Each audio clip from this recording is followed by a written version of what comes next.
What's up guys, Mike here, the Detroit Borg, and today we're turning the Galaxy S8 into a desktop computer.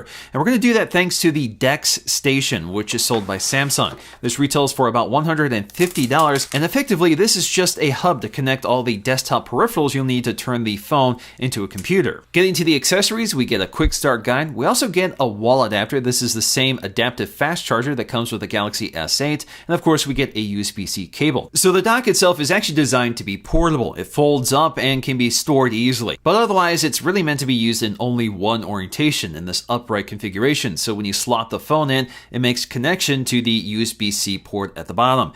Now this USB-C port is flexible, so you won't damage the phone when you take it in and out. Now the dock itself is also cooled, so if you look at the backside, you'll see some ventilation that keeps the phone cool while it's charging and while you're using it with an external monitor. So in terms of the ports along the back, we have two USB Type-A ports, we have an Ethernet port, in addition to an HDMI port and a USB-C connector.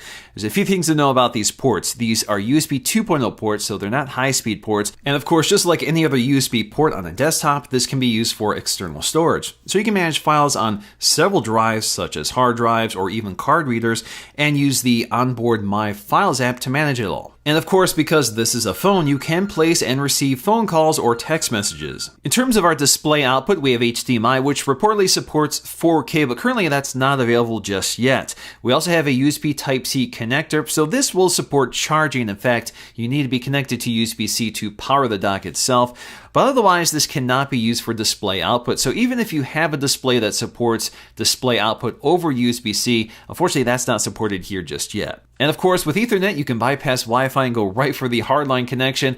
This is kind of a nice feature, especially since many laptops don't even have this. Now, it is important to keep in mind that this is only compatible with the Galaxy S8 and the S8 Plus, but you can imagine future Galaxy devices like the next Note will support this as well. So in terms of setting this up, of course, you need a monitor. Now, this supports any 1080p monitor over HDMI.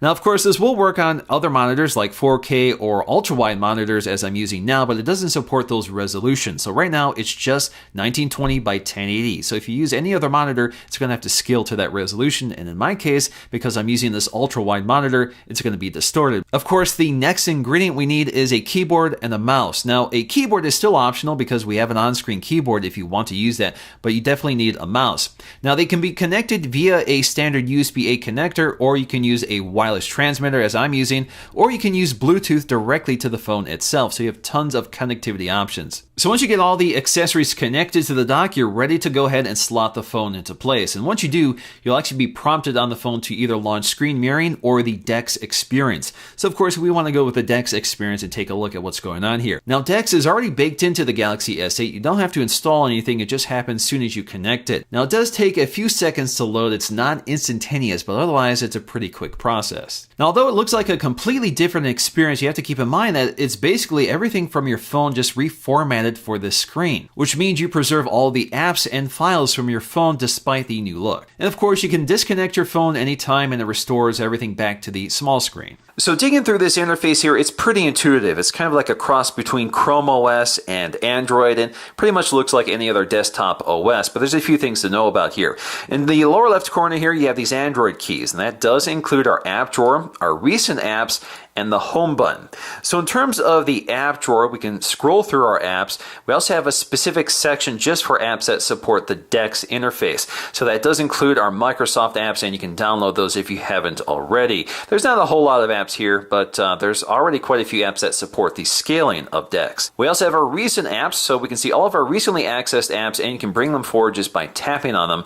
But of course, just like any good Android device, you can also close them all out or close them one at a time. Of course, we also have a home button, and the home button also activates the Google Voice Assistant. Just tap and hold, and you'll see a pretty familiar interface. Now, this is one of the apps that does not scale, so you can't resize this, but you can minimize it or bring it back forward. Now, for apps that you can resize, such as YouTube, I can resize like so, or I can maximize the window by hitting the maximize key, just like any other desktop OS. You can also minimize and maximize the app just by tapping the icons in the taskbar.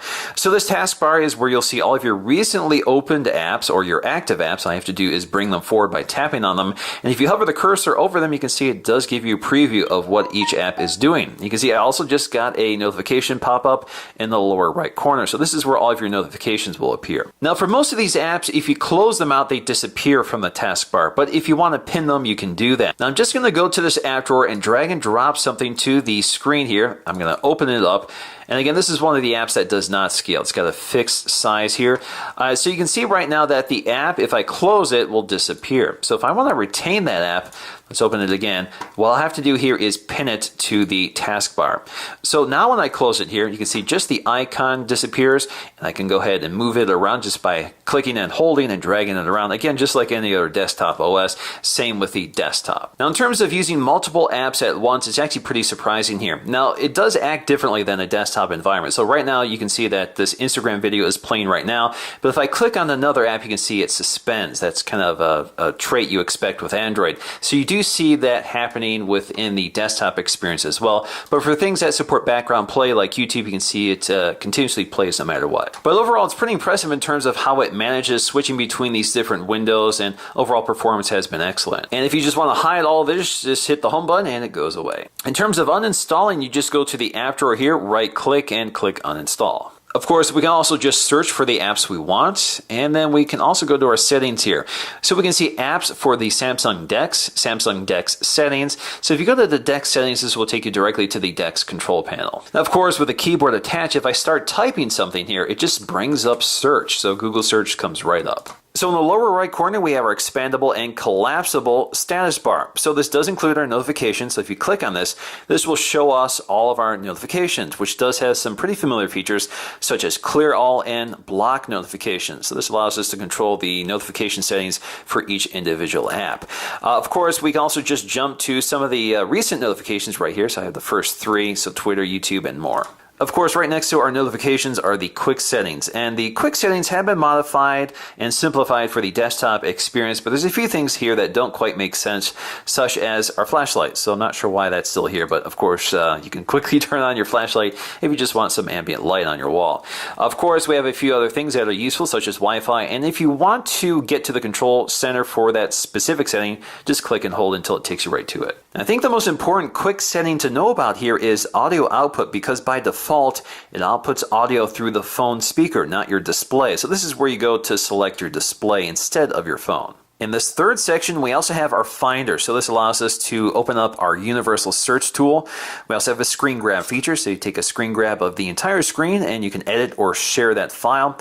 We also have our volume control. So we can individually control all of our volume settings. And then we also have a keyboard. So in theory, you can actually just use a mouse with the DeX. You don't need a physical keyboard because you can use this on-screen keyboard if you want.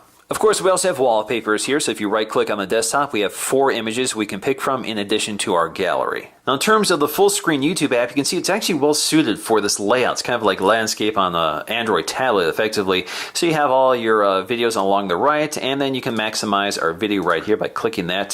What you can't do here is change the screen resolution or the resolution of the video. I'm not sure what resolution it is right now, but it seems to be set to the maximum resolution, which is 1080p. And I can also hit escape to exit the full-screen mode, just like you would on a desktop. And of course, if I want to exit the full screen app here, I'll have to hit the maximize or minimize button. Funny enough, here you still have to swipe to dismiss a video playing in the background. Now, not all apps will be supported here. So for example, if I go to the app drawer here and try to launch a game, you'll get a pop-up that tells us that it can't run in this mode. Now, of course, if we go to the settings panel, we have a Samsung DeX panel, and this will allow us to adjust the screen timeout. We also have our pointer speed, so we can change the speed of our cursor on the screen. By default, I think it's a little too fast, so I would dial that back. We also have our on-screen keyboard settings. So if you want to pick a different on-screen keyboard, you can. We do have text-to-speech in here as well, so that will work using the microphone on the phone. Now, if you're a fan of keyboard shortcuts, you're going to want to take a look at pointer speed and physical keyboard settings. So if we go to keyboard shortcuts, you can see all of them that are available here. So some of this is pretty familiar. So for example, if you want to toggle through your apps, you have Alt-Tab and a few others. Now you'll see reference to this meta key. That's basically referring to whatever keyboard you're using. So in my case, I'm using an Apple keyboard, so I would use the Command Command key for that function. So for example, if I want to open up the browser, I would hit Meta B and so forth. Now there's a few others they don't mention here, such as Command Q for quick settings, as well as Command F for the Finder. Now I just want to do one last thing here with the recent apps key. So if I click close all, you'll see all of those icons disappear. So ultimately, this is not going to replace a desktop for most people, but it does get the job done, especially if you are used to Chrome in other circumstances. So for example, you're not going to be doing much video editing here, but there are apps that support it, but right now they're not apps that I personally use. And of course, there's less gaming options in this environment because most games for Android devices do need some sort of touch interface. But in the end, this is one of those things that you wonder why it took so long for Samsung to implement, because it works so well and really does serve a need that a lot of people have, which is to just park their phone at a desk and get work done. Alrighty guys, so I really enjoyed playing with this. If you guys enjoyed this video, please let me know with a thumbs up, and I'll see you again in my next video.